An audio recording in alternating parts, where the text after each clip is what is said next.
Shalom Bapak Ibu Saudara. Halo. Selamat siang. Selamat siang. Terima kasih untuk kesediaannya berkumpul lagi melanjutkan pelajaran Alkitab kita, ya. Saya akan melanjutkan dari yang sebelumnya dalam pertemuan beberapa minggu yang lalu, ya. Dan topiknya memang masih sekitar penulisan Alkitab. Kalau dalam bahasa Inggris, bahasa akademinya disebut Introduction to the Scripture, ya. Nah, jadi basically kita sedang mempelajari tentang penulisan firman Tuhan, ya. Bagaimana Alkitab yang kita pakai itu sekarang bisa jadi seperti itu. Bagaimana latar belakangnya firman Tuhan itu dibukukan sampai seperti sejauh itu, ya. Jadi saya ingin mengulangi sebagian kecil saja bahwa sebetulnya memang Alkitab itu atau firman Allah yang kita baca itu sekarang, yang kita punya perjanjian baru, itu ditulis melalui oral transmission. Nah, nanti saya akan jelaskan sedikit sebagai pengulangan. Karena kalau kita melihat kitab Kejadian, itu kan terjadi ribuan tahun yang lalu, ya kan? Dari mula-mula dunia diciptakan, lalu manusia pertama dan seterusnya, kan? Itu berarti sudah lama sekali peristiwa itu. Dan bagaimana peristiwa yang sudah lama begitu dulu, bagaimana dulunya itu dibukukan, kan? Ditulis, dicatat, dan dibukukan. Nah, ini yang dalam teori yang diungkapkan oleh pakar-pakar Introduction to Scripture, dia mengatakan bahwa Alkitab ditulis melalui oral transmission. Mengapa? Karena pada zaman, dia bilang pada zaman Musa dan Abraham belum ada tulis menulis, kan belum ada tulis menulis, ya. Teknologi itu kan belum ada, ya. Dan kemudian Alkitab itu ditulis melalui periode yang panjang sekali, ya kan, ribuan tahun, masih 1000 tahun, kan. Dan kata-kata dalam penulisan tidak dapat diandalkan, ya, karena banyak teori yang mengatakan bahwa Alkitab itu adalah kumpulan mitos-mitos dari Timur Tengah, ya. Jadi penulisan itu dipertanyakan sama banyak orang, ya, apakah itu benar atau tidak. Ya maklumlah, kan sudah ribuan tahun yang lalu, ya. Nah, apa yang disebut oral transmission? Oral transmission itu karena dulu tulis-menuliskan belum ada, maka oral transmission adalah suatu proses penyampaian melalui kata-kata kepada seseorang untuk ditulis. Tapi zaman dulu kan belum ada tulis-menulis, ya kan? Untuk ditulis kata-kata yang disampaikan atau diingat. Nah, itu yang lebih akurat itu kan diingat, disampaikan lalu diingat. Diingat lagi lalu disampaikan lagi kepada generasi berikutnya. Nah, tetapi penyampaian kata-kata tersebut yang bersifat langsung ini tergantung kepada kesanggupan dari generasi-generasi sebelumnya yang mendengar, yang menyampaikan, itu begitu, ya. Kesanggupannya bagaimana untuk melanjutkan ke generasi-generasi berikutnya, lalu kemudian dilanjutkan dalam bentuk cerita, dalam tradisi, dan dalam sejarah secara verbal dari satu generasi ke generasi yang lain. Nah, sekarang saya ingin tunjukkan sedikit kesimpulannya, ya. Jelas, ya, jelas, ya. Nah, di sini adalah kalau kita lihat God atau Holy Spirit itulah sumber dari firman Tuhan, betul nggak? Dialah yang menyampaikannya, betul nggak? Sumbernya kan dari Dia. Lalu ditransmisi, ya, ditransmisi artinya disampaikan kepada umat, kepada para nabi ribuan tahun yang lalu, ya. Nah, sebagian juga oleh nabi itu, oleh para nabi, para rasul juga, mereka mendapatkan firman Tuhan juga dari melihat gambar, ya kan? Ingat nggak waktu Allah menyuruh Musa untuk membuat kemah suci, betul nggak? Dia mengatakan bahwa Musa membuatnya seperti yang dia lihat. Ya tentunya pasti Musa mendapatkan penglihatan lah kalau begitu. Apa yang Tuhan bilang, seperti apa yang kau lihat, itu yang dilihatnya di surga. ya kan? Lalu dia kemudian membuat kemah suci itu. Ya. Jadi ada yang didikte oleh Tuhan. Firman Tuhan ini disampaikan kan seperti didikte, ya kan? Seperti 10 hukum Taurat. 10 hukum Taurat tentulah hukum yang pertama, jangan ada padamu Allah lain di hadapanku, jangan membuat bagimu patung menyembah apapun, dan di atas, di bumi, di bawah, jangan engkau sujud menyembah kepadanya. Itu kan didiktekan oleh Tuhan, sudah jelas. Sampai ke 10 hukum yang begitu rapi, itu didiktekan kan. Kemudian ada juga yang diinspirasikan oleh Roh Tuhan, ya kan? Umpamanya Raja Daud kan menulis kitab Mazmur itu, sebagian dari pasal-pasal dalam kitab Mazmur itu kan, itu karena mendapat inspirasi dari Roh Kudus kan. Dia seorang raja, juga seorang yang suka menyanyi memuji Tuhan, ya kan? Lalu Roh Tuhan itu bekerja, kemudian dia menuangkan di dalam lagu, betul nggak? Di dalam lagu itu dituangkan, dan di dalam kitab Mazmur itu kita bisa menemukan nubuat-nubuat tentang pengorbanan Kristus. Dari mana Daud tahu? Kalau bukan Tuhan yang menginspirasikan atau berbicara kepada dia pada waktu dia mengarang lagu-lagu untuk menyembah Tuhan. Betul kan? Nah. Lalu kemudian melalui sejarah dan pengalaman. Apa maksud sejarah pengalaman? Kalau umat Israel dalam kehidupannya di Perjanjian Lama itu kan sebuah sejarah. Itu kan sejarah yang sudah berlangsung, kemudian kan dicatat, ya kan? Maka lahirlah kitab nabi-nabi kecil, kitab nabi-nabi besar, kitab raja-raja, satu Tawaret, dua Tawaret. Itu kan semua sejarah perjalanan kehidupan umat Israel, betul nggak? Keluar dari tanah Mesir pun sejarah. Nah, sejarah itulah yang kemudian dibukukan. Tetapi sejarah itu, karena dulu kan tidak ada tulis-menulis, tidak ada teknologi menulisnya, tidak ada, maka itu peristiwa-peristiwa itu ditransmisikan, disampaikan kepada anak-anak dan cucu-cucu mereka, ya kan? Nah sekarang saya mengatakan tadi bahwa di zaman dulu itu belum ada teknologi tulis-menulis. Nah, yang saya maksudkan itu ini, bahwa dulu kan ada perkembangan penulisan bahasa, sudah ada, tapi bukan seperti sekarang. Berfirmanlah Tuhan, lalu ada abjadnya yang rapi, ada gramatik, bukan begitu. Dulu memang sebenarnya sudah ada, tetapi bentuknya semua tulisan-tulisan itu karena masih baru, masih kuno, maka diungkapkan di dalam bentuk gambar-gambar, ya, seperti piktogram kan. Piktogram ini adalah bahasa dalam gambar, betul kan? Matahari, bagaimana mau menulis matahari? Gambar aja mataharinya bulat lalu ada sinar, kan matahari, betul kan? Bagaimana kalau orang mau buat tempat tinggal, ya, mau menulis tempat tinggal, sekarang sudah ada rumah, RUMAH, atau house, HOUSE, kan sudah, sekarang sudah. Kalau dulu mau cari dari mana? Ya gambar aja rumahnya. Nah itu berarti rumah. Itu lalu kemudian tulisan itu bentuknya simbol-simbol, gambar untuk menjelaskan arti maksud daripada objek. Contoh gambar matahari berarti panas umpamanya. Ya. Logogram, steno, itu kan semua adalah simbol-simbol semua. Fonogram, gambar digunakan untuk mengungkapkan suara daripada objek. Gambar matahari berarti mungkin putra, ya kan? Dan kemudian setelah itu ilmu penulisan, pengetahuan penulisan ini berkembang dari gambar-gambar, simbol-simbol dan lain-lain, akhirnya masuk ke dalam abjad. Nah, saya kasih contoh tempoh hari itu adalah ini. Ya, ini bahasa Ibrani yang sudah modern, tapi sebelumnya adalah juga dalam bentuk gambar, umpamanya bed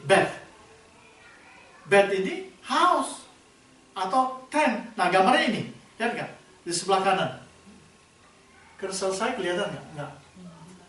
Nah, saya tunjuk aja ya. Nah ini kan rumah, gambar tempat tinggal, ada pintu masuknya kan, lihat nggak? Ada pintu masuknya kan? Nah, yang kedua itu rest ini adalah digambarkan sebetulnya dulunya kepala manusia, ya kan? Nah, lalu kemudian A nih, Aleph, A. A kan nomor 1. Dibentukkan kepala kebo. A ini sebenarnya kepala kerbau. Ya. Nah, kemudian dan seterusnya ini semua dalam gambar. Ini gigi ini sebenarnya. Gigi digambar gigi. Gigi itu berfungsi apa? Makan. Untuk menghancurkan juga. Nah, dia diartikan, dimodernkan, destroy. Jelas kan? Jadi digambar dulu apa yang diketahui rumah, ya digambarin rumah, ya. Kemudian lalu bukan kemudian dan lalu atau kemudian dimodernkan kan, dibaharui, pokoknya dibuat lebih mengerti, ya kan? Jadi ini lama-lama inilah rumah, lalu menjadi abjad, ya. Nah, saya kasih contoh salah satu yang paling gampang. Umpamanya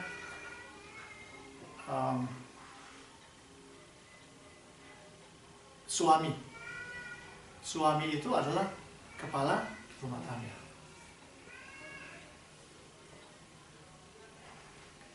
Di dalam bahasa piktogram itu digambarkan sebagai kepala, ini kepala dan rumah, kepala rumah tangga. Jadi orang ingin mengungkapkan ini adalah suami saya, lalu dia gambar kepala kerbau, pinggirnya rumah, berarti dia adalah kepala rumah tangga. Nah sekarang kalau kita kan sudah tahu, husband kepala rumah tangga, suami, bapak kepala rumah tangga. Dulu kan bahasa begitu tidak ada, orang hanya pakai gambar. Kalau dia bilang, wah hari ini kok panas sekali, dia bikin matahari, dia bikin, kalau dia dingin, pokoknya dia gambar dingin itu bagaimana gitu. Atau dia sakit, dia gambar aja, dia sedang sakit, dia gambar dia orang yang sedang sakit. Kemudian disempurnakan dari abad ke abad, kemudian akhirnya jadi 2 kata. Jadi kepala itu jadi A. Kalau abjad nomor 1 kan A, yang terakhir kan Z. A nomor 1. Yang kedua rumah A ini kira-kira bed, rumah, kepala rumah tangga, ya. Jadi bahasa itu berkembangnya seperti itu. Penulisan Alkitab itu kita bisa bayangkan bagaimana prosesnya itu tidak gampang sampai menjadi sebuah bahasa modern yang seperti ini. Mulai dari piktogram, ideogram, logogram, fonogram, abjad dan seterusnya. Ya, seterusnya. Nah, ya. Jadi perkataan Allah itu ditransmisikan, ya kan, disampaikan, dilanjutkan ke generasi-generasi, ya kan, dikumpulkan dulu, lalu kemudian ditulis ulang, ya kan, ditulis ulang, lalu dikanonkan, dibakukan, sudah dibakukan, baru dibukukan, sudah dibukukan. Nah, dibukukan ini kan dari bahasa asli dulu, baru terjemahkan. Nah, waktu diterjemahkan itulah banyak juga terjadi kesalahan-kesalahan dan persoalan-persoalan, karena yang menerjemahkan juga seringkali membawa dia punya culture-nya dibawa, jadi untuk menerjemahkan bahasa asli dari Alkitab ke dalam bahasa lokal. Ya. Nah, semuanya itu melewati berbagai pergumulan dan kritik-kritik dari para ahli-ahli. Ya. Karena tidak semua yang tertulis di dalam Alkitab itu ditaruh di zaman ini, barangnya ada. Ngerti nggak? Ya. Umpamanya dinosaurus itu adalah binatang-binatang raksasa-raksasa di zaman dahulu. Betul nggak? Sekarang kan sudah nggak ada. Yang ada apa? Ya tulang belulangnya. Berarti memang dinosaurus itu ada dulu. Nah sekarang mana ada ular yang dia punya mulut mengeluarkan cahaya, mengeluarkan api yang seperti yang ditulis oleh Ayub. Ayub itu menulis tentang ada, dia ngomongnya buaya lagi, buaya yang dari hidungnya mengeluarkan cahaya, dia punya ya kulit itu keras, lebih keras dari tembaga, dia bilang. Zaman sekarang tidak ada. Jadi orang-orang yang menerjemahkan itu juga membutuhkan pengetahuan dan keterampilan, keahlian untuk melakukannya. Kan saya pernah cerita dulu bahwa ada misionari membawa berita Injil, berita misi, berita Injil ke suku Amazon. Suku Amazon itu, dia melihat hidup orang-orang suku Amazon itu moralnya memang banyak yang moral yang berdosa, umpamanya hidup di sana orang tidak mengenal Tuhan, itu dosanya berat, ya kan? Jadi misionari berusaha membawakan berita bahwa walaupun kalian ini dosanya kayak gini beratnya, nanti bakal bisa jadi bersih. Lalu dia menggunakan ayat, sekalipun dosamu merah seperti kirmizi akan menjadi putih seperti salju. Nah salju di Amazon tak ada. Terus kalau you sampaikan begitu, bagaimana orang bisa mengerti? Apa itu salju? Ya itu yang putih-putih itu, yang putih-putih itu loh. Orang nggak ada, karena salju nggak ada. Nah, makanya di situ yang disebut penerjemahan itu juga penting, sesuai dengan konteks berlaku. Harus sesuai dengan konteks berlaku. Lalu diterjemahkan. Waktu Alkitabnya tetap dia nggak rubah lah, tetap ayatnya. Waktu dia sampaikan, dia bilang, sekalipun dosamu merah seperti kirmizi, kalau kalian terima Yesus dan bertobat, dibasuh oleh darah Yesus, akan menjadi putih seperti yuka.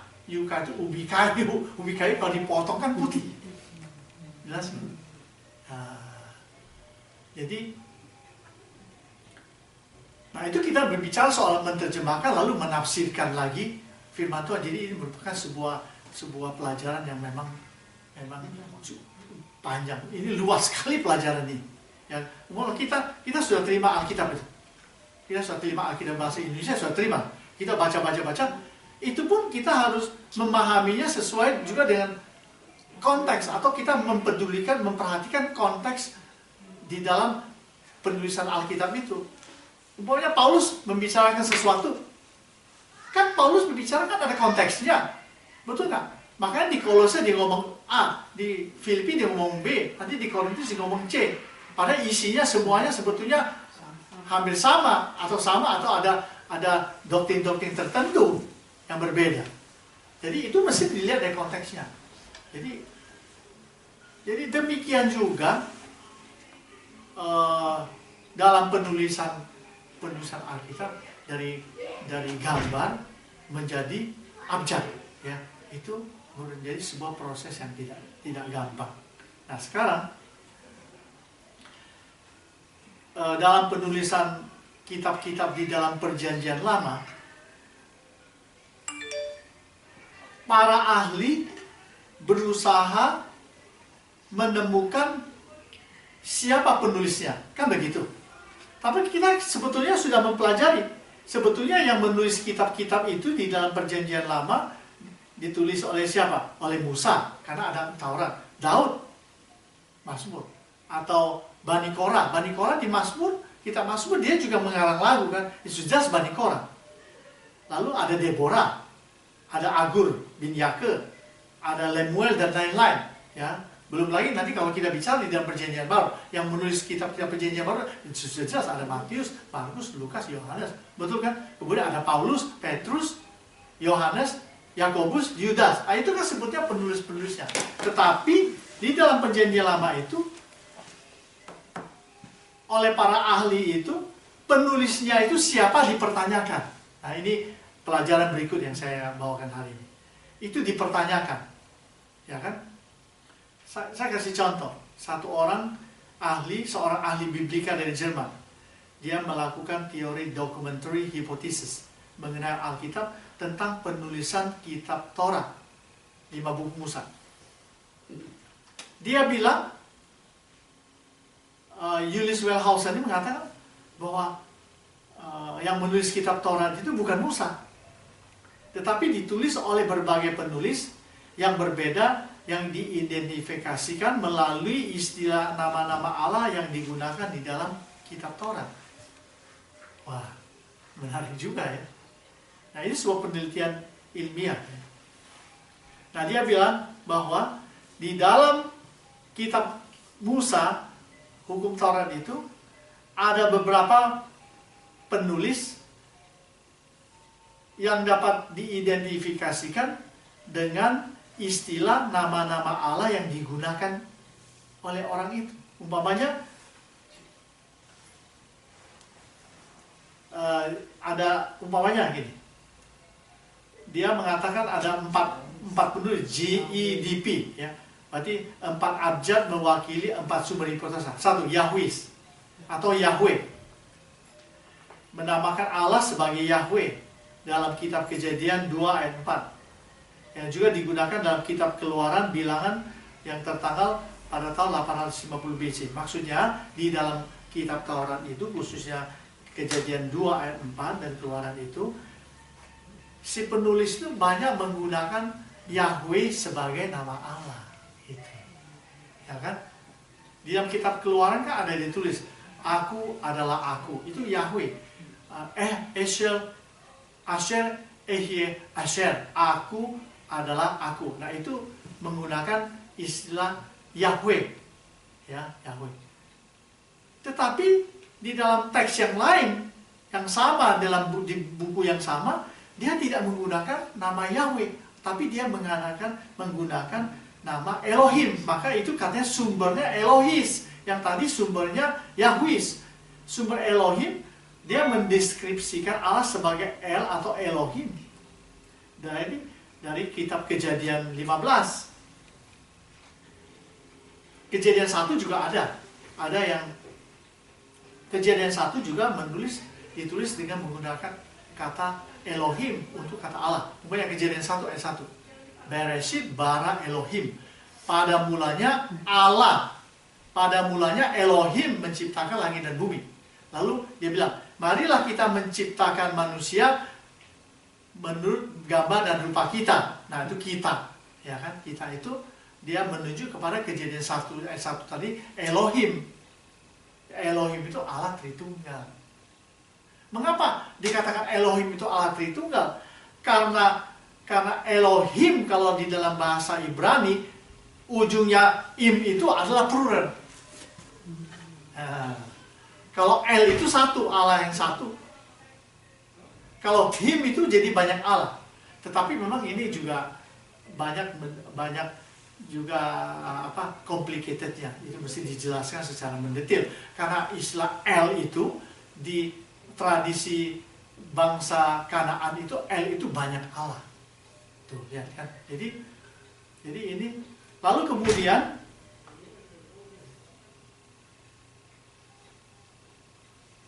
ini ada yang hilang satu.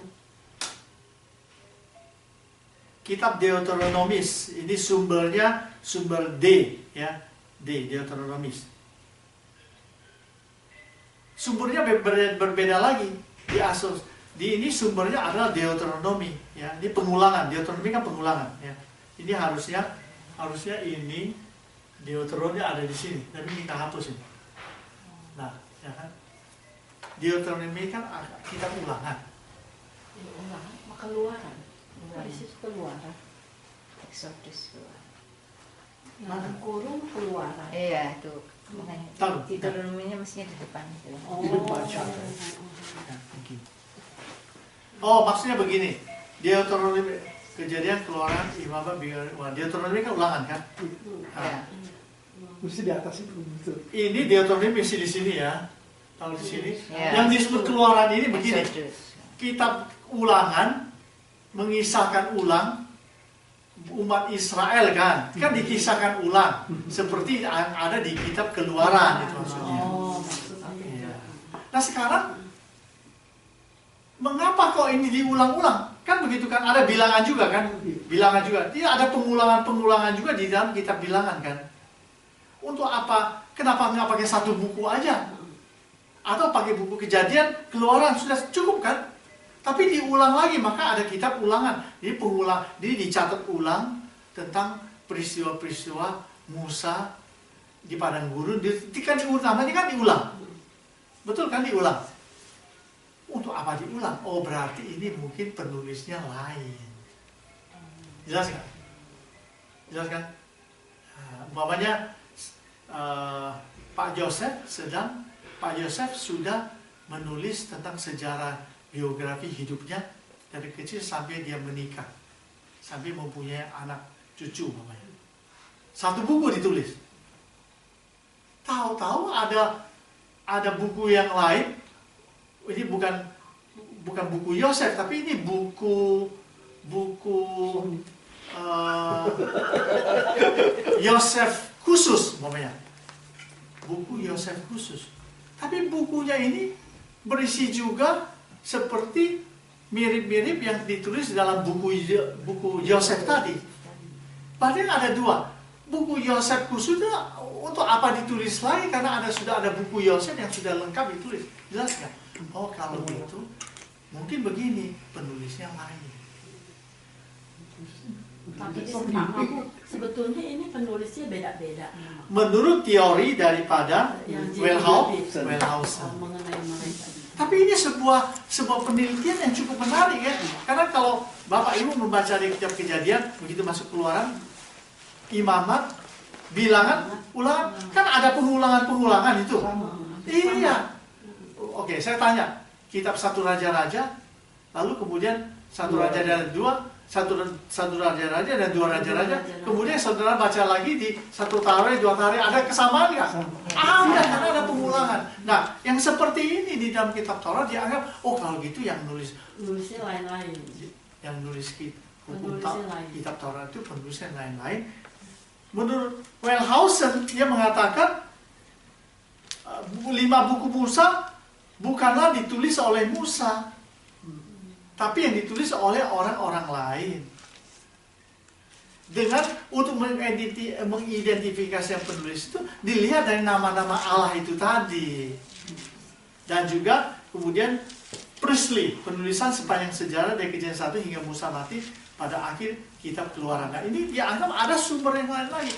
Dan Priestley ini Imamat itu kan banyak ngomong tentang peraturan semuanya kan, peraturan imam ini apa segala macam itu, persembahan dan lain-lain seterusnya, jabatan imam dan you name it. Oh, kalau gitu ini sebetulnya ada penulisnya yang lain lagi. Penulisnya disebut priest. Makanya dia mengatakan teori GEDP. Berarti ada 4 penulis. Berarti teori Wellhausen ini dia menyangkal bahwa Musa sebagai penulis Taurat. Menulis berapa buku itu? 5 buku itu bukan Musa, karena ada 5 orang. Ya. Tapi ini pendapat dia itu benar. Nah, kita lihat, kan pendapatnya kemudian disanggah dong, ya kan? Jadi, secara tradisi, diyakini Musa sebagai penulis Pentateuch atau Taurat. Bertentangan dengan teori GEDP yang menanyakan apa peranan Musa dan penulisan ini. Nah, Musa peranannya apa? Ada yang mengatakan peranan Musa hanya sedikit. Kebanyakan penulisan Taurat dilakukan setelah Musa meninggal dunia. Nah, ceritanya sudah lain lagi. Kalau dia bilang penulisan Taurat dilakukan setelah Musa meninggal dunia, maka teori GEDP ini tadi bisa diterima karena kemudian ditulis oleh orang lain. Atau ada yang mengatakan Musa yang mengembangkan penulisan inti, core-nya, ya, karena Pentateuch juga memiliki istilah lain dalam Bilangan 21:14. Itulah sebabnya dikatakan dalam kitab peperangan Tuhan. Jadi ada istilah lain dari kitab Taurat disebut kitab peperangan Tuhan. Dia bilang hal ini ditulis dalam kitab peperangan Tuhan. Itu adalah istilah lain dari kitab Taurat, dari kitab-kitab Taurat. Musa berarti hanya menulis core-nya saja, intinya aja ditulis, kemudian ada orang lain yang mengembangkannya, mengisi kembali. Musa hanya outline-nya aja lah dia tulis, ya kan? Yang lain-lain mengisi outline itu, menguraikannya, ya kan? Jadi semua hal seperti ini memang boleh bilang cukup rasional. Ya, cukup rasional. Nah, seperti saya katakan tadi, bahwa pandangan utama bahwa firman Allah dicatat itu melalui oral transmission. Artinya disampaikan oleh Tuhan atau didiktekan oleh Tuhan atau diinspirasikan oleh Tuhan kepada penulis. Ya kan? Saya kasih contoh. Waktu Tuhan menciptakan langit dan bumi di kitab Kejadian 1 ayat 1 sampai berapa itu? Musa sudah lahir belum? Belum. Kalau Musa belum lahir di zaman Kejadian, bagaimana Musa bisa menulis kitab Kejadian yang bagian dari hukum Taurat? Bagaimana Musa menulis? Gimana? Ilham dari Tuhan. Iya, bisa itu didiktekan oleh Tuhan, ditulis oleh Musa. Karena itu kan berapa lama yang lalu Musa menuliskan. Betul. Atau Tuhan mentransmisikan, Tuhan sudah menciptakan, lalu itu cerita diturunkan kepada Adam dan Hawa. Adam dan Hawa kan tahu, Adam dan Hawa diturunkan sama anak-anaknya, ngomongin dari satu generasi kepada generasi yang lain. Lalu nanti kemudian ada yang menuliskannya. Nah, ini teori yang lain lagi, yang lebih rasional lagi. Ya. Nah, jadi kita bisa melihat autentisitas, keaslian daripada isi penulisan ini. Ya. Bagaimana cara kita melihat? Kita melihat bahwa dalam tulisan-tulisan ini tidak bertentangan. Tidak bertentangan. Betul kan? Karena sumbernya kan satu. Sumbernya kan dari Tuhan. Kalau Tuhan mendikte, Tuhan mentransmisikan, Tuhan menginspirasikan, ya kan? Entah itu juga mulai sejarah kan, pengalaman sejarah kan ditulis juga. Itu tidak ada yang kontradiksi. Tidak ada yang bertentangan. Nah, itu penting. Hanya memang penafsir Alkitab, pembaca Alkitab harus berhati-hati, jangan sampai dia merasa bahwa oh kok ini ayat satu ini, ayat ini bertentangan satu sama lain. Jelas nggak? Ini penting. Maka dia ada istilahnya, ada sinkronnya, ada harmonisasinya di dalamnya ada. Kalau tidak ada harmonisasi, nah salah satu bagian ini perlu dipertanyakan. Saya kasih contoh. Di dalam agama Katolik terdapat kitab-kitab apokripa, kan ya kan? Apokripa itu adalah kitab-kitab tambahan, kira-kira kalau tidak salah 15 atau 16 buku. Saya agak kurang ingat, ya kira-kira 15-16 buku itu yang ditambahkan ke dalam kitab kita yang sekarang ini, sehingga kan kelihatan tebal. Pada waktu Alkitab ini mau dibakukan, istilah dikanonkan itu menjadi sebuah standar Alkitab perjanjian baru untuk orang-orang Kristen Protestan, ya kan? Maka tambahan-tambahan yang dari kitab apokripa milik orang Katolik itu tidak dimasukkan ke dalam Alkitab untuk orang-orang Kristen Protestan. Ya. Nah, kitab-kitab apokripa itu juga sekian banyak kitab itu juga banyak menulis tentang Tuhan. Demikianlah firman Tuhan, ini banyak sekali juga. Itu juga ada prinsip-prinsip rohani yang ya Anda bisa baca sendiri, lihat di internet. Ya. Banyak dari isi kitab tambahan itu yang dimiliki oleh Gereja Katolik, isinya bertentangan dengan Perjanjian Lama. Oleh sebab itu, mereka tidak bisa menerima tambahan kitab-kitab itu. Karena kontroversi, bertentangan. Umpamanya, contoh, di dalam kitab Perjanjian Lama, umpamanya di dalam kitab Keluaran kita tidak boleh menyembah berhala, menyembah patung buatan apapun. Tetapi di dalam kitab-kitab tambahan itu ada, boleh. Terus bagaimana? Berbahaya kan? Jadi itu sebabnya tidak bisa masuk di dalam kanon Protestan. Dan banyak lagi yang lain. Nah, sekarang hal seperti itu sangat penting untuk kita. Bahwa kita sebagai orang percaya, orang Kristen, perlu, memang bukan perlu lah, harus meyakini dan menerima Alkitab itu sebagai firman Allah yang tidak bisa ditambah atau tidak bisa dikurangi. Kenapa begitu? Karena di zaman yang sudah modern ini, pakar-pakar, ahli-ahli saintis berusaha untuk membuktikan apakah yang ditulis di dalam Alkitab itu benar atau tidak. Mereka membuktikan dari apa? Dari kacamata sains, dari kacamata pengetahuan, bukan, penemuan arkeologi, ya kan? Mereka mencari apakah ini tulisan-tulisan itu memang betul-betul itu ada dulunya. Jadi salah satunya melalui penelitian arkeologi, dicari kan benda-benda zaman purbakala, dikeduk-kedukin itu.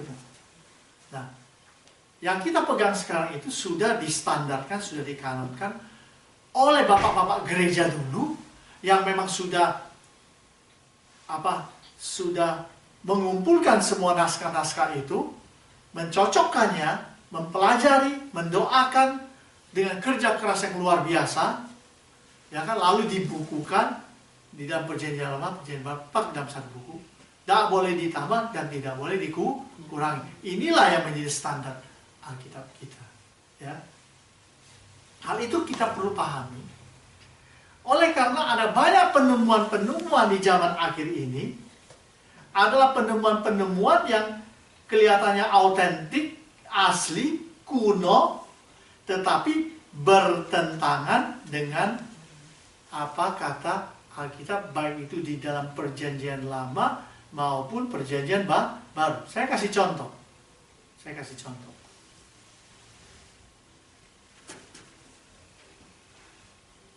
Ya, sebentar. Penemuan oleh Harvard University, The Gospel of Jesus Life. Ini penemuan. Ini kok Jesus wife? Nah, dengar dulu. Terlalu cepat respon. Juga diketemukan naskah.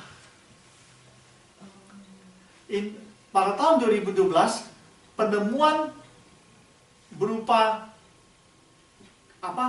bahan papirus, ya kan, yang menggoncangkan komunitas studi biblika, yang ditemukan sebuah teks, ini teks ya, diketemukan sebuah teks yang isinya membuktikan bahwa Yesus menikah, ya kan? Ini penemuan juga, ini bukan penemuan asal keduk lalu dapat kertas selembar, bukan. Ini mendapatkan di kertas papirus yang dulu orang menggunakan untuk menyalin, untuk menulis kata-kata dari firman Tuhan. Kemudian sekarang ujian-ujian, tes-tes itu menunjukkan bahwa fragmen ini juga super juga memang betul-betul tua, autentik. Nah, hanya kontroversi daripada fragmen itu, benda itu, dikenal sebagai the Gospel of Jesus Wife. Because the fragment which contains, fragmen itu, benda itu, surat itu, mengandung kata-kata di mana Yesus mengatakan kepada mereka, itu kepada mereka, entah kepada siapa, kepada muridnya, bahwa my wife, dia bilang. Ngerti kan? First came to light several years ago, berapa tahun yang lalu. Jadi di dalam naskah itu, papirus itu ada tulisan tentang Injil, tentang peristiwa-peristiwa. Lalu Yesus juga ada mengatakan di dalam tulisan itu, dan Jesus said to them, my wife, dalam tanda kutip. Berarti oleh sebab itu berarti teks yang diketemukan oleh ahli arkeologi ini adalah mengatakan bahwa Yesus sebenarnya dulu dia menikah, bukan single. Harvard University Divinity Profesor Karen L. King mengumumkan fragmen yang ada ini di dalam sebuah konferensi tahun 2012, ya kan? Yang kemudian dengan cepat menjelaskan bahwa fragmen ini tidak membuktikan bahwa Jesus has a wife. Nah, ini dulu. Nanti ada perkembangannya. Ya. Artinya orang ini dia kontra. Betul, Yesus nggak punya wife. Lihat, Harvard University. Over the past 2 years, extensive testing of papyrus yang dites, and dengan karbon, dengan tinta karbon. Nah, tinta karbon maksudnya benda papyrus ini kalau ditetesin dengan tinta karbon, nanti dia akan mengeluarkan isotop terjadi reaksi kimia dan lain-lain. Kemudian dari reaksi kimia isotop ini bisa dihitung dan bisa diketahui bahwa naskah teks di papirus ini berasal dari abad keberapa, bisa ketahuan. Hebat ya. Nah, coba lihat. The testing of papyrus and the carbon ink, demikian juga menganalisis dari penulisan tangan dan gramatikalnya. Semua menunjukkan bahwa materi yang ada yang dari papirus penulisan Injil itu yang tertanggal antara abad ke-6 hingga abad ke-9. Abad ke-6 hingga abad yang ke-9, 6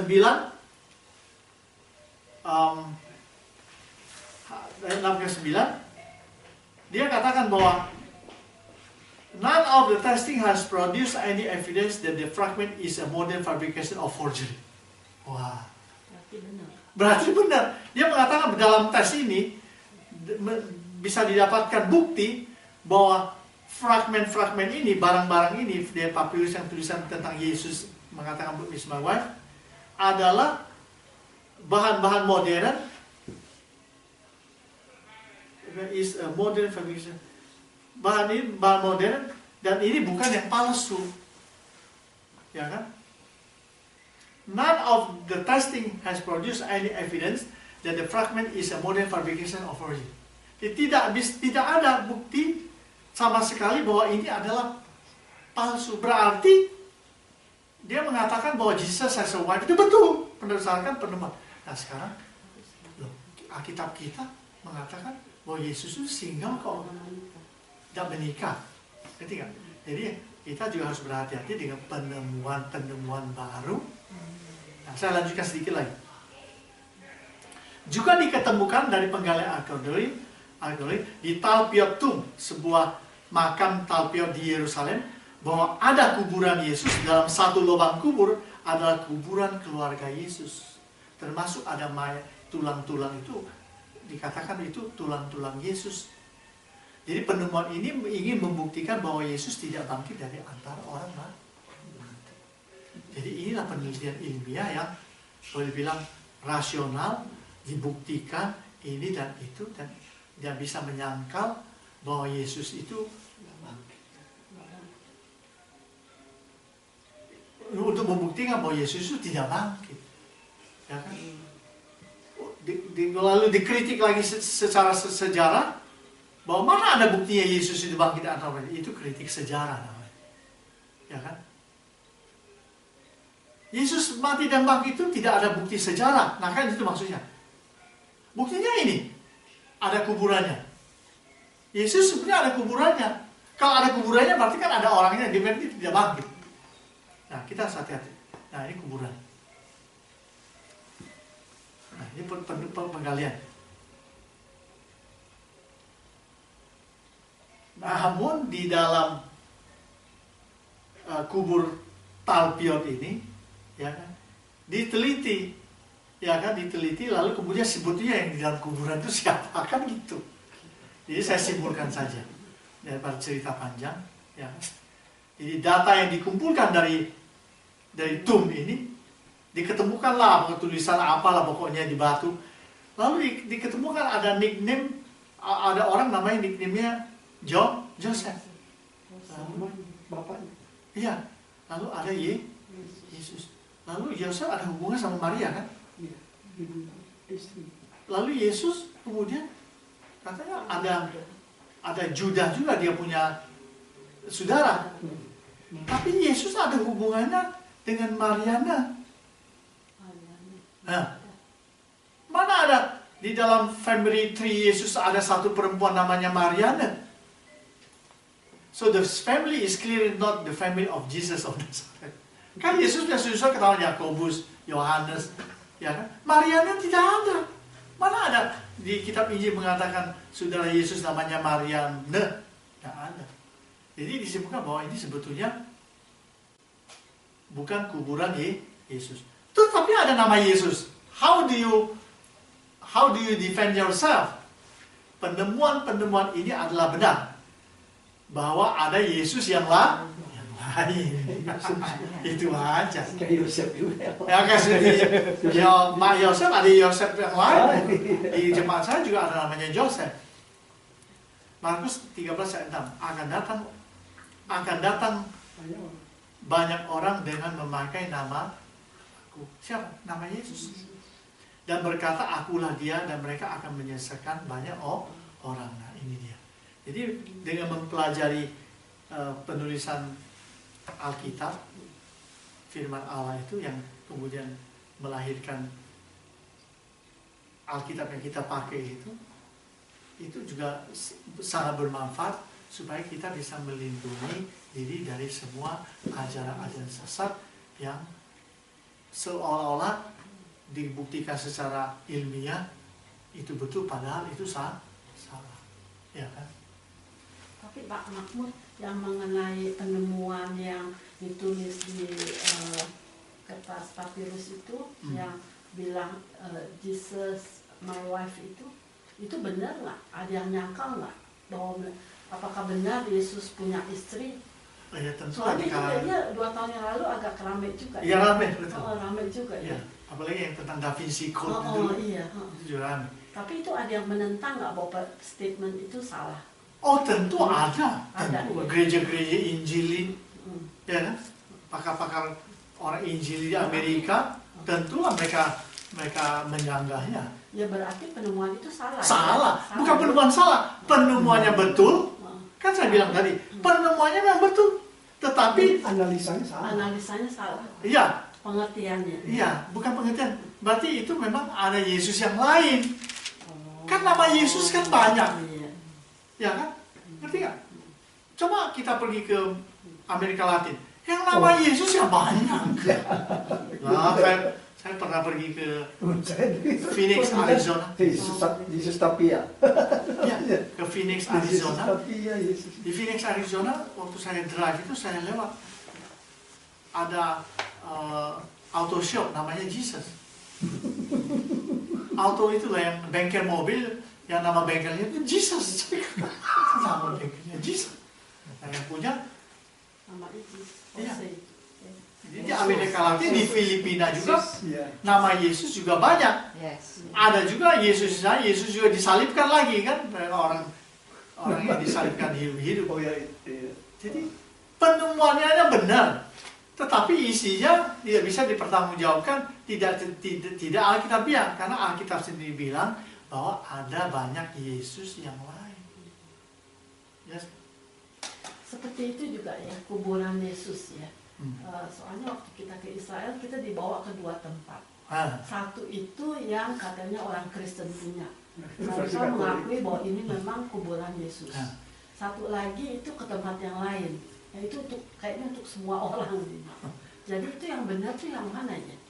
Soalnya kan kubur Yesus kan di bukit di itu di kan. Bukit Golgota. Iya, ada di dalam goa itu kan. Goa yang Nah, iya. Kalau yang itu tuh memang katanya itu untuk orang Kristen. Ya, di situ juga mereka ada yang perjamuan. Tapi yang satu lagi yang kita bawa punya kuburan Yesus itu sebetulnya sekarang udah berupa gereja yang besar itu. Ya. Tapi sebetulnya kita nggak tahu yang mana yang benar, tempatnya kita tuh nggak tahu. Ya, jadi orang-orang beragama lain juga berusaha membuat sesuatu untuk menyenangkan kelompok agama-agama yang berbeda, supaya orang happy tuh. Ya kan, dari kunjungan sana ini kuburan Yesus, orang Kristen happy ke sana. Yang sini tidak mengakui, dia lebih mengakui, dia bikin satu lagi. Nanti kemudian kalau ada yang kurang happy dengan dua itu, dia bikin satu lagi. Ya. Itu happen, betul nggak? Makanan aja dipalsukan begitu banyak, apalagi kuburan. Ya, tapi yang kita tahu, yang kita penting itu kan iman kita, ya, iman kita yang perlukan. Ya.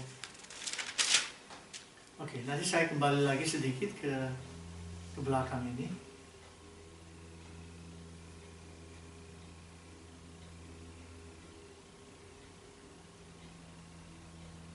Sedikit lagi. Nah, ini dia.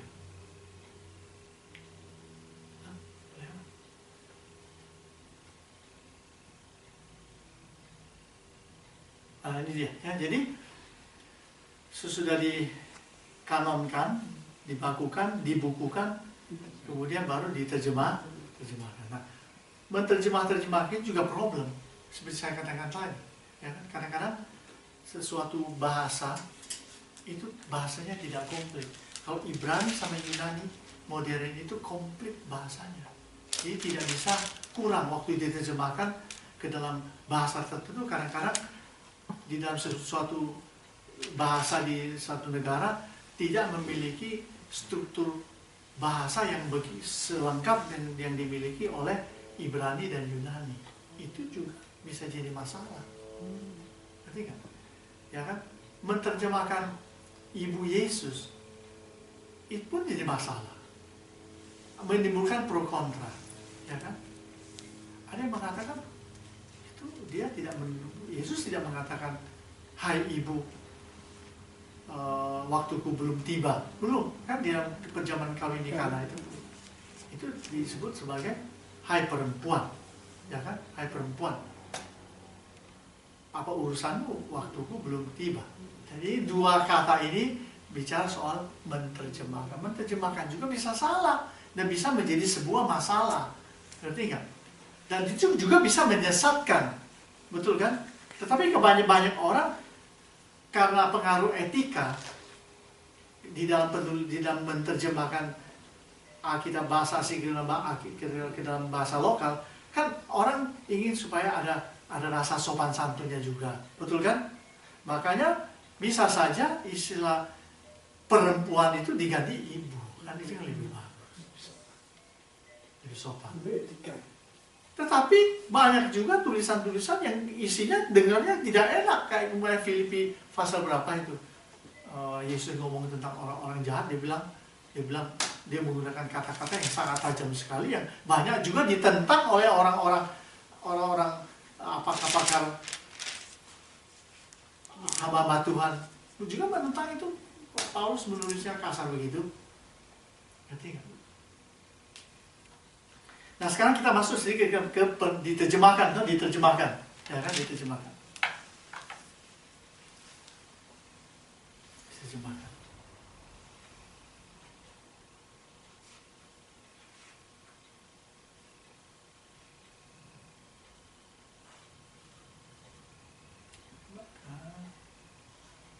Nah, terjemahan Alkitab dilakukan sebelum memasuki milenium pertama.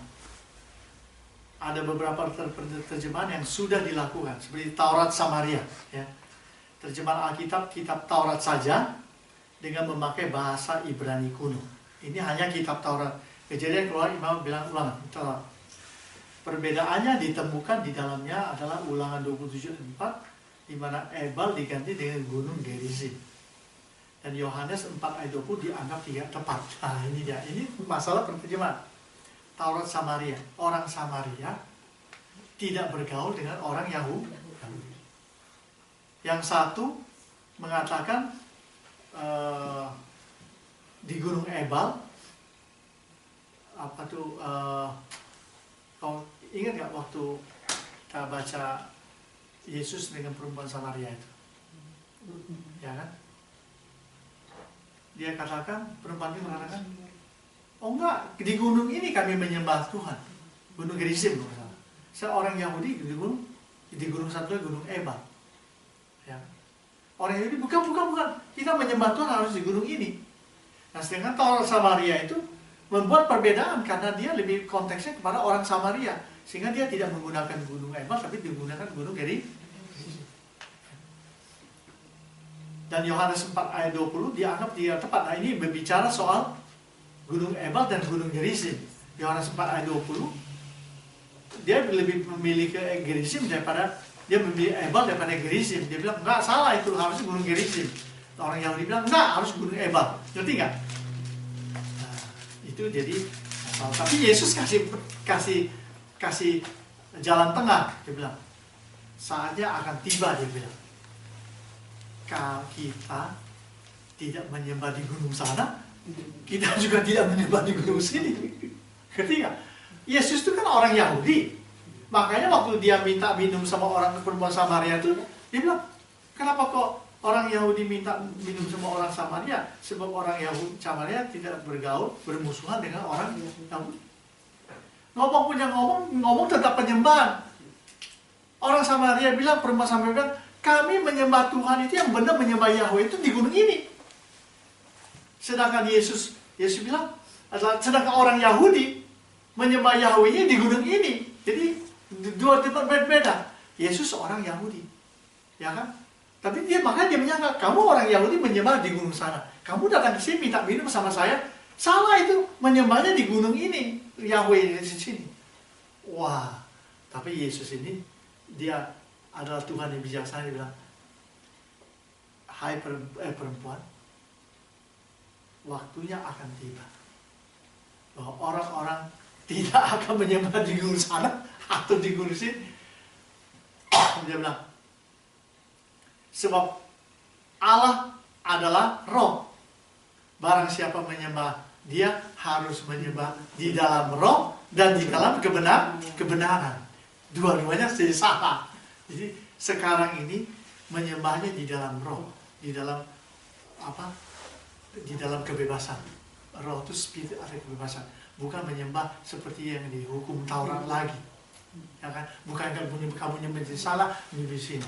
Emang Tuhan hanya di sana atau Tuhan hanya di situ? Enggak, harus menyembah dalam roh. Dimanapun kita bisa menyembah Tuhan. Tetapi di dalam kebenaran tetap ada foundation Alkitabiah. Kalau kan nanti orang menyembah ke kuil, ya kan? Kan bebas menyembah. Ya, Yesus betul. Nah, kita menyembah Allah sebab Allah itu roh. Barang siapa menyembah dia harus menyembah di dalam roh dan kebenaran. Titik. Habis itu berakhirlah semua perdebatan. Ya. Nah ini kemudian ada Targum. Targum ini adalah terjemahan bebas sebagian Perjanjian Lama ke dalam bahasa Aram, bahasa sehari-hari orang Yahudi. Di dalamnya mengandung banyak komentari, ya kan? Kemungkinan komentari ini untuk menjelaskan ayat-ayat Perjanjian Lama itu dijelaskan. Targum ini terdiri dari beberapa versi. Targum Amtuas, terjemahan Taurat resmi oleh bangsa Yahudi. Targum Yerusalem, terjemahan bahasa dialek Aram di Palestina pada abad ke-7. Targum Yonatan, diterjemahkan di Babel pada kira-kira abad ke-5 sesudah Masehi. Ini adalah terjemahan kitab para nabi. Jadi ini terjemahannya. Septuaginta ini menerjemahkan bahasa bahasa Yunani dari Ibrani ke dalam bahasa Yunani, dilakukan oleh 70 orang Yahudi di Alexandria. Itu disebut Septuaginta. Septa itu kan 70. sehingga diberi nama seperti itu. Kitab Kanan PL diterjemahkan tahun 2550 sampai tahun 70, ditambah dengan zaman reformasi. Jadi ini terjemahan yang lama sekali. Pesita artinya sederhana, terjemahan ke dalam bahasa Syria untuk rakyat biasa pada permulaan abad Masehi. Vulgata ini terjemahan bahasa Latin oleh Jerome, ini terkenal selama 1000 tahun ya, diterjemahkan kitab ke dalam bahasa Latin oleh Jerome atau Hieronymus, disebut Vulgata tahun 383 sampai 405, menjadi Alkitab resmi orang Kristen selama 1000 tahun hingga zaman reformasi. Kitab Koptik, nah itu untuk orang Ortodoks, terjemahan ke dalam bahasa Koptik abad ketiga di Masehi. Di Mesir, bahasa Ethiopia abad ke-13 yang mulai dikerjakan akhir abad ke-4. Ada terjemahan reformasi, Wycliffe, Tyndale, Calvary, Great Bible. Pada abad 15, karena diketemukan mesin cetak. Nah, ini baru keluar mesin cetak, baru mulai. Kalau kan ditulis pakai tangan, bayangkan menulis Alkitab firman pakai tangan berapa banyak. Versi modern, American Standard Bible Version, New American Standard Version, New International Version. Terjemahan ke dalam bahasa Indonesia, nah lihat proses tahun 1773 oleh Dr. Melchior Ledecker, 1872 oleh Dr. A.C. Klinker, tahun 74 oleh Lembaga Alkitab Indonesia. Nah, kalau saudara membaca Alkitab yang diterjemahkan di Lembaga Alkitab Indonesia, kita bisa tahu yang menulis itu sukunya siapa. Ketahuan. Saudara baca, terasa ini ada yang penulisnya penerjemah orang Jawanis atau orang Sumatera. Ada di situ. Warna bahasanya ketahuan, yang nulisnya ini sebetulnya ini orang Sumatera yang menerjemahkan. Ini orang Jawanis. Ketiga.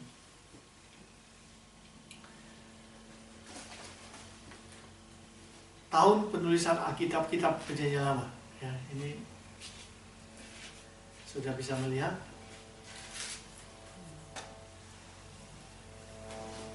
Tahun penulisan ini juga mulai dari Yob tidak diketahui. Ini kitab yang tua sekali, Ayub itu. Kapan penulisannya tidak tahu. Tapi ada. Ya kan? Kejadian. Penulisan kitabnya dari tahun 1445 hingga 1405. Jadi berapa tahun? 40 tahun ya. 445 dengan 405, 40 tahun. Exodus juga, Leviticus. Jadi ini dari kejadian keluar Imam yang Ulangan ini 40 tahun. Mazmur dan seterusnya. Tahunnya BC ini, before Christ.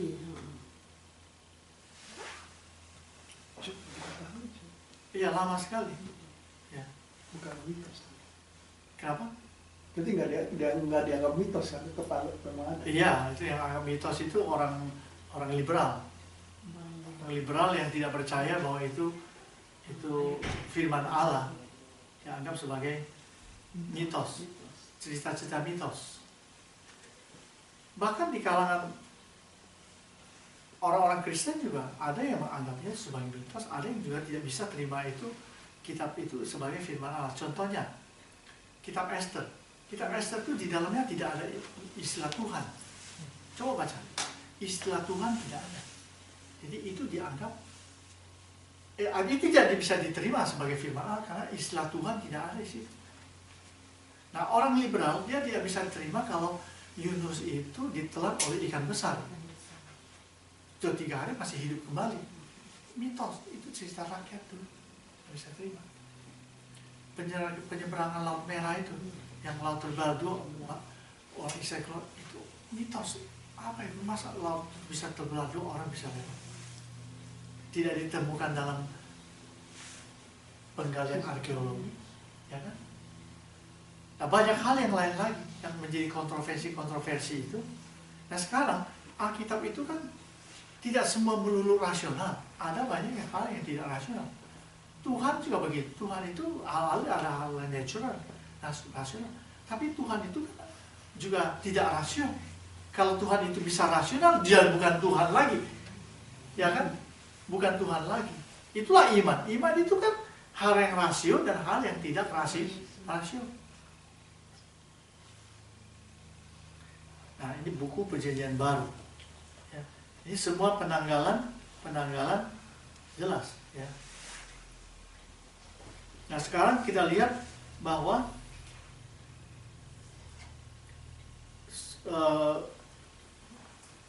kitab-kitab Injil, ya kan? Nah, Injil itu kan ada 5 buku di dalamnya. Markus, Lukas, Yohanes, Matius, Markus, Lukas, Yohanes, Kisah, para rasul. Tetapi di dalam beberapa buku, ya, ada buku-buku yang isinya sebetulnya sama semua, ya kan? Nah, kitab-kitab Injil dan surat-surat atau surat Nabi, yang satu ditulis oleh murid-murid Yesus, ya kan? Yang kedua, penulisannya secara sinoptis berdasarkan konteks penulisan. Penulisan oleh rasul-rasul berdasarkan kebutuhan dan konteks penulisan. Penulisan diinspirasi oleh Roh Kudus. Nah, ada 4 buku ini yang hampir bersamaan. Matius, Markus, Lukas, Yohanes. Nah, ini juga menjadi sebuah ajang perdebatan di dalam dunia modern, ya kan? Karena ada yang ditulis oleh Matius tetapi tidak ada di Markus, dan ada juga agak berbeda gitu loh, ya. Bagaimana itu? Saya mungkin harus ambil contoh nantinya. Seperti Injil Yohanes. Yohanes memulainya dengan pada mulanya adalah firman. Firman itu bersama-sama Allah. Sedangkan Injil Matius dia mengisahkan tentang apa? Kelahiran Yesus mulai dari silsilah dan seterusnya. Di dalam kitab Lukas ada juga perbedaan-perbedaannya gitu. Nah, memang intinya berbicara tentang Kristus, tetapi itu dipermasalahkan khususnya oleh orang-orang agama lain. Kok Matius bilang begini, Markus ngomongnya lain? Betul nggak? Ya. Nah, sehingga itu mereka anggap bahwa di dalam penulisan kitab Injil itu ada errornya. Sebetulnya itu bukan itu maksudnya, tidak ada error. Nah, itu yang disebut sebagai Injil sinoptis, ya. Injil sinoptis terdiri dari berbagai cerita yang sama, seringkali serupa, dan ada juga perbedaan kata-kata, ada juga yang sama, dan kontras dengan Injil Yohanes yang isinya banyak yang berbeda sekali. Contoh, perjamuan kawin di Kana, yang menuliskan hanya Yohanes, sedangkan Matius, Markus, Lukas mereka tidak menulis tentang perjamuan kawin di Kana. Apalagi perumpamaan seperti akulah pokok anggur yang benar, Bapakkulah pengusahanya. Itu hanya Yohanes yang menulis, dan Yohanes 15. Matius, Markus, Lukas tidak menulis. Betul kan? Markus menulis tentang sejarah tentang Yesus, langsung dia mulai aja, tidak ada tentang dia lahir di Bethlehem, dia orang Yesus. Yang ada itu hanya Matius, Lukas, hanya 2. Markus, Yohanes, tidak ada. Jadi, nah oleh sebab itu kita harus memahami bahwa setiap penulis itu menulisnya dalam konteks yang berbeda-beda. Kalau Matius ini menulis Injil dalam konteks orang Yahudi, ditujukan kepada orang Yahudi, ya. Jadi dia menulis silsilahnya lengkap, orang Yahudi backgroundnya sampai ke Abraham ke atas itu ditulis silsilah lengkap. Kalau Markus ini dia seorang yang sederhana, dia adalah saksi mata kematian dan kebangkitan Kristus. Saksi mata. Makanya Markus ini banyak dikutip oleh Matius dan Lukas, karena dia adalah eyewitness. Tetapi penulisannya itu sangat sederhana sekali. Itu memang ditujukan kepada orang-orang kebanyakan lah, ya. Orang kebanyakan kan nggak perlu pakai yang dalam-dalam, to the point aja tulisan itu, cerita-cerita tentang pelayanan Yesus hanya itu kemudian lalu, cuma gitu aja. Sedangkan Lukas menulisnya dengan sangat rapi karena dia adalah seorang dokter. Dia adalah seorang dokter. Kitabnya, Injilnya ditujukan kepada orang-orang bukan Yahudi, kepada orang dunia awam, publik. Kalau Yohanes ditulis kepada orang Yunani, maka tulisannya itu sangat berbobot. Ya kan? Keempat kitab ini, kitab Injil ini saling memperlengkapi satu dengan yang lain. Ditulis berdasarkan konteks dan tujuan daripada penulisan. Ada konteksnya masing-masing. Betul nggak? Saya umpamanya, ibu sedang membuat sebuah pakaian, untuk dijual. Nah, sekarang ibu akan selalu mendesain pakaian itu yang juga disesuaikan dengan budaya lokal. Betul nggak? Ya kan? Di Amerika, seorang desainer pakaian, kalau di Amerika, dia mendesain pakaiannya sesuai dengan kebutuhan orang di Amerika dan juga kesenangan orang Amerika. Betul kan? Nah, ibu buat kebaya di sini dijual, kebaya yang kita bisa jalan. Badannya gede-gede. Iya. Nah sekarang kalau ibu membuat sesuatu pakaian di Indonesia yang iklimnya begitu panas, bikin jaket untuk winter, karena cocok di sini orang nggak pakai jaket winter. Nah sekarang di sini musimnya ada semi panas, gugur dingin. Ada 4 musim, pakainya beda-beda.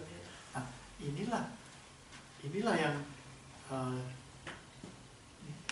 pekerjaan Roh Kudus yang luar biasa.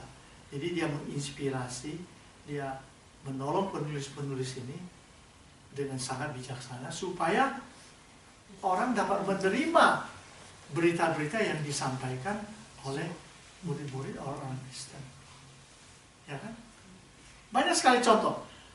Oleh sebab itu, pembaca Alkitab juga harus bisa menafsirkannya sesuai dengan konteksnya, dari mana dia berasal, tujuan penulisannya apa, lalu kemudian dia aplikasikan secara bijaksana di dalam konteks masa kini, tanpa mengurangi makna kebenaran. Itu penting, itu sebenarnya ada satu metode disebut metode kontekstualisasi. Itu kalau di dalam dunia misi itu sangat familiar. Jelas ya?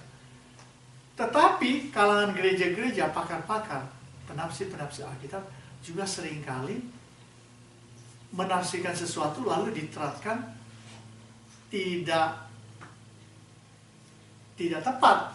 Seringkali terjadi ekstrim-ekstrim tertentu di dalam mengajarkan kebenaran Alkitab kepada umat.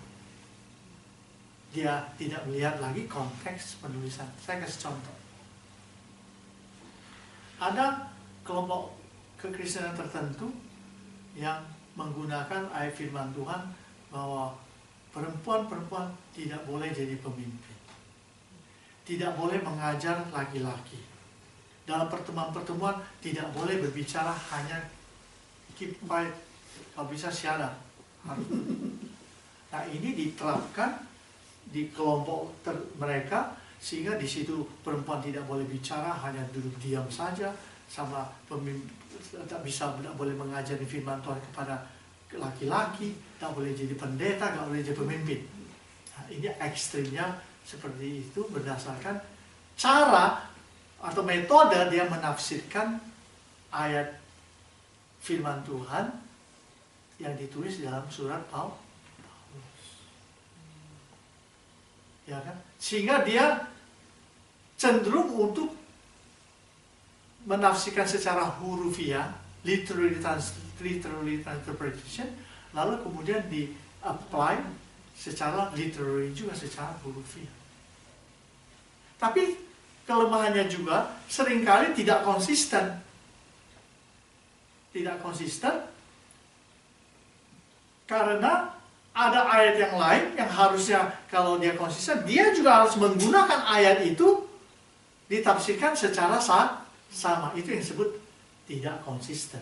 Nah sekarang Paulus juga bukan hanya mengatakan kaum wanita tidak boleh mengajar, laki-laki harus duduk diam, tidak boleh memimpin yang lain-lain dan lain-lain. Oleh karena yang berdosa lebih dahulu karena Hawa, bukan Adam.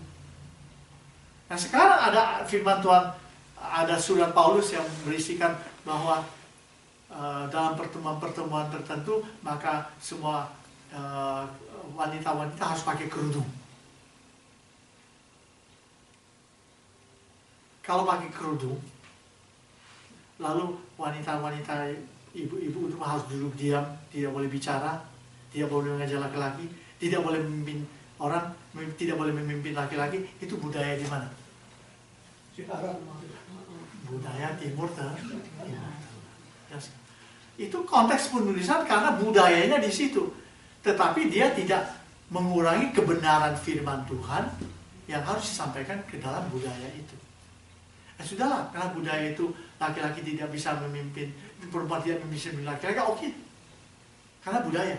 Ya kan? Jadi banyak hal yang menjadi complicated atau pro kontra ketika seorang penterjemah dan penafsir Alkitab itu tidak menafsirkan atau menerjemahkan ayat itu secara kontekstual atau mengaplikannya secara kontekstual.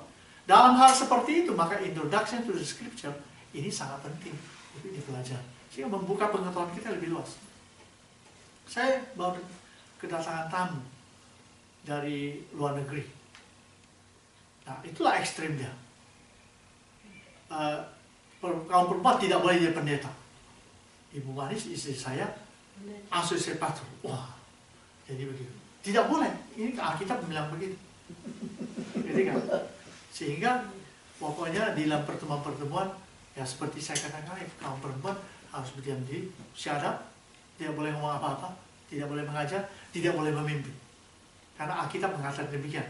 Pada Alkitab mengatakan demikian berdasarkan konteks. Tapi kalau gereja baptis tuh mereka nggak membolehkan ya, orang wanita jadi pendeta. Betul. Gereja baptis, denominasinya budayanya nggak di Timur Tengah ya.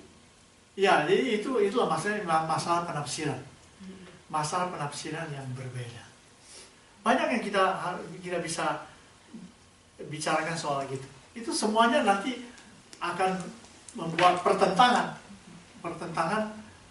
di dalam ayat firman itu saja. Sekarang di Padang itu budayanya apa?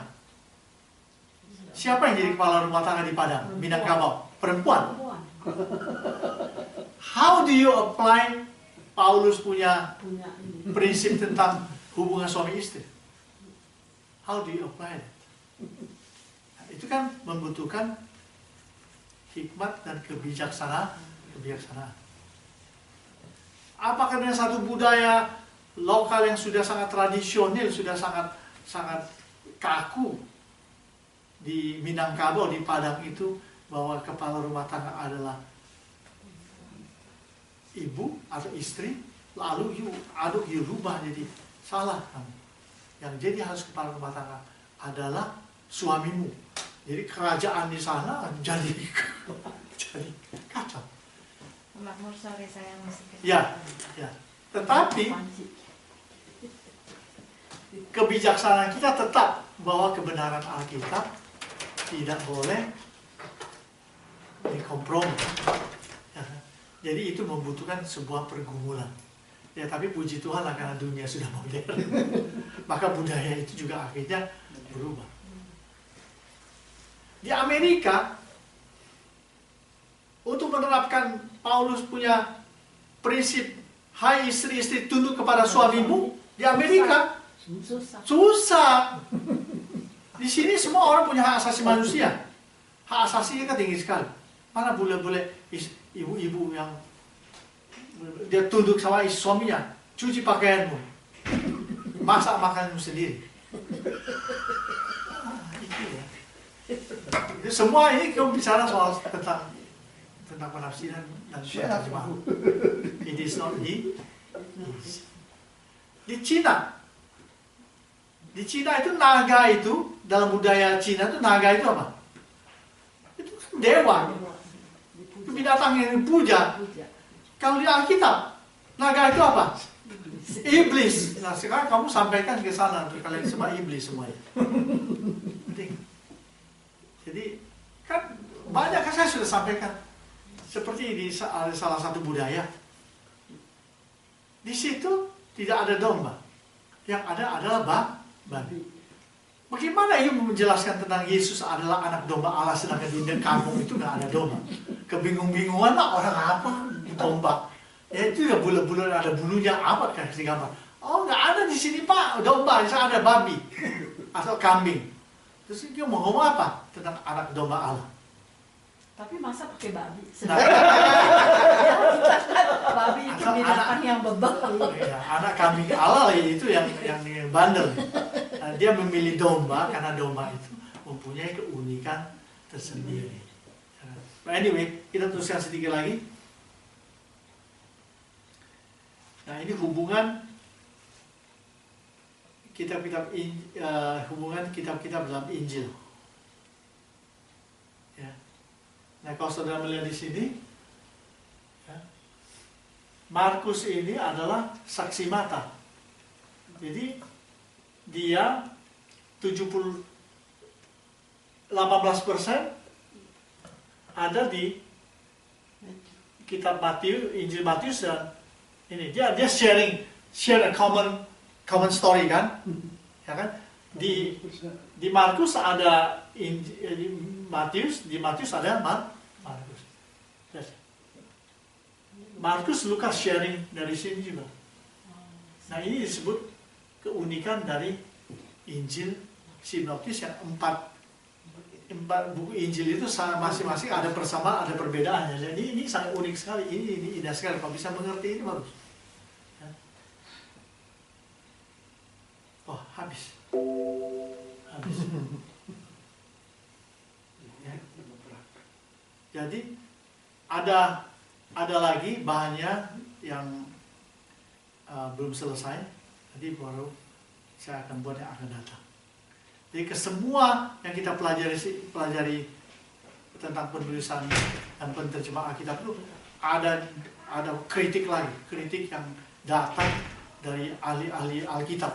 Dia mengkritik sejarahnya, dia mengkritik sumber-sumbernya, dia mengkritik penulisnya, dia mengkritik tata bahasanya, dia dikritikin semua. Namanya zaman sudah modern kan, tidak bisa mereka menerima Alkitab begitu saja. Dikritik untuk tujuan kritik itu satu memang untuk supaya Alkitab itu jadi akhirnya lebih murni gitu, lebih memang kalau bisa dibuktikan lebih bagus kan. Lalu kemudian disanggah kan, ada yang menyanggahnya sehingga memberikan jawaban tertentu ya, pada akhirnya membawa keuntungan juga untuk Alkitab, sehingga Alkitab itu memang betul-betul autentik gitu. Ini menarik. Oke, ada pertanyaan? Ada pertanyaan? Silakan. Kalau dulu itu ya Pak Makmur pertama kali sekali mereka kan itu ini semua pakai gambar-gambar. Iya. Misalnya kayak husband gambarnya rumah sama kepala. Iya. Jadi cara komunikasinya mereka gimana? Itu penulisan dengan gambar. Iya. Ya. Tapi kalau berbicara satu sama lain, Ya itu itu yang bahasa. sekarang kita harus pikirkan. Oh, lagi mana caranya? Mungkin ada ya. Saya yakin itu bahasanya tetap ada. Tak mungkin dia tunjuk sini, tunjuk sana yang ada. Sekarang bahasa ibu, bahasa yang pertama itu kan dari Taman Eden, Adam dan Hawa. Ya kan? Pasti sudah ada karena kedua orang inilah yang memberikan nama-nama kepada binatang-binatang itu. Ya kan? Itu berdasarkan hikmat yang Tuhan kasih. Betul kan? Lalu nah contoh salah satunya adalah waktu ular itu waktu ular itu menjatuhkan Adam dan Hawa. Hawa, lalu Tuhan kan dia berfirman, keturunanmu keturunanmu akan menginjak ini. Ya. Keturunanmu akan merembukan kepalanya, keturunannya akan merembukan tumitnya.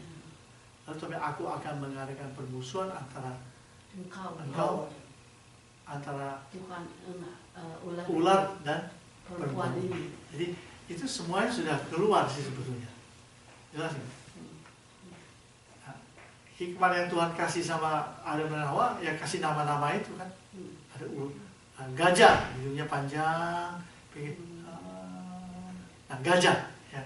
Sekarang untuk menulisnya digambar. Nah, gajah. Ya kan? Nah sekarang kita mungkin itu harus berbicara soal linguistik itu. Bagaimana asal mula bahasa. Itu kan asal mula bahasa ya sudah jelas di Taman Eden. Yang kemudian bahasa itu jadi beragam waktu peristiwa Menara Babel, waktu dipecah gitu. Suami anak sama orang tua sudah tidak saling bisa komunikasi, akhirnya we separate kan. Separate tujuannya untuk memenuhi bumi kan. Jadi waktu kejadian itu kebetulan anaknya di ladang, dia pulang ke rumah, waktu bicara bahasanya sudah lain, udah kacau bahasanya. Berarti kekayaan bahasa itu semuanya juga berasal dari Tuhan. Ya tentu pada waktu itu mesti ada bahasa komunikasinya. Hanya Alkitab tidak menulis bahasa apa bahasa komunikasinya. Tapi penulisan itu memang masih belum ada karena itu baru dunia baru lahir, manusia baru berkembang, yang lama-lama juga baru kan. Ya kan itu ada zaman batu, orang membuat pisau dari batu. Kan ada zaman batu, jadi kejadian pasal yang keberapa itu. Kemudian lahirnya tembaga, orang membuat dari tembaga. Kemudian untuk pertama kali orang tinggal di kemah. Nah itu semuanya budaya atau peradaban yang berkembang betul-betul melalui proses yang lama. Apalagi manusia waktu jatuh dalam dosa, berarti pengetahuannya sudah kurang karena sudah ada dosa masuk.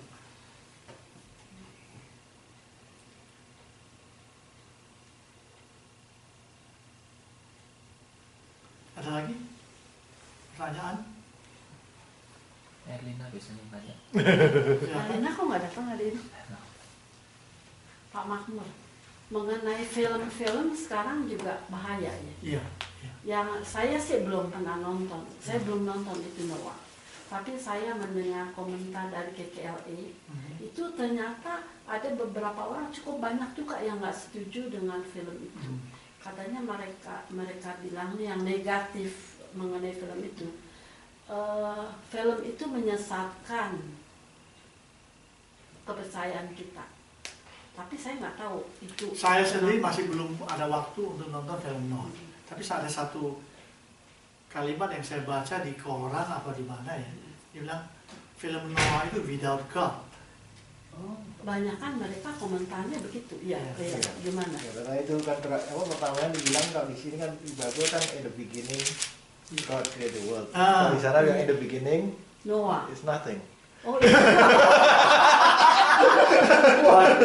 Sudah jelas. Kalau yang seperti itu bisa teori masuk teori evolusionis. Iya, evolution. Jadi kayaknya Tuhan itu menghancurkan dunia because kita nggak take care of the world gitu loh. Jadi environmentalis. Udah pada nonton belum? Ini ntar hari Sabtu mau. Harus bahas tuh. Generasi kita yang muda ya, mereka kan masih labil. Mereka mesti tuh nggak dibahas tahu. setelah itu. Nah itu mesti dibahas ya. Soalnya banyak komentar, ada juga yang nggak setuju. Bilangnya katanya orang Kristen terlalu judgmental. Katanya gitu. Ada yang pro sama film itu. Tapi kebenarannya itu apa, saya juga belum nonton. Ya. Yang saya baca Pak ya, film Noah itu menjual itu violence-nya Pak, bukan menjual firman Tuhannya Pak. Iya. Jadi ini entertainment side-nya yang mereka ingin Ya, tonjolkan. lebih ditonjolkan. Mereka Tapi lebih, bahaya ya. iya kalau Untuk anak-anak anak muda yang ya. nggak mengerti mereka jadi percaya Iya. karena itu ada hubungannya dengan Bible juga Iya. itu persoalannya. Iya. Walaupun mereka tujuannya itu adalah untuk bisnis kan.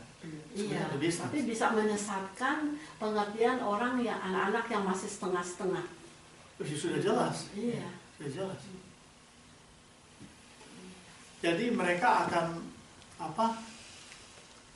Membuat Membandingkan. film-film yang beragama, tetapi Tapi sebenarnya Menyesatkan. isinya itu versi bertentangan. versi Bible. Mister tapi ya menyesatkan. Bible tapi versi mereka, versi Hollywood. Versi mereka. Ya. Makanya mereka Oke, juga bagus. ada yang komentar, Itu benar. apakah orang-orang yang bikin film ini benar-benar orang Kristen atau enggak? Kalau seperti itu sudah jelas bukan orang Kristen. Iya, makanya.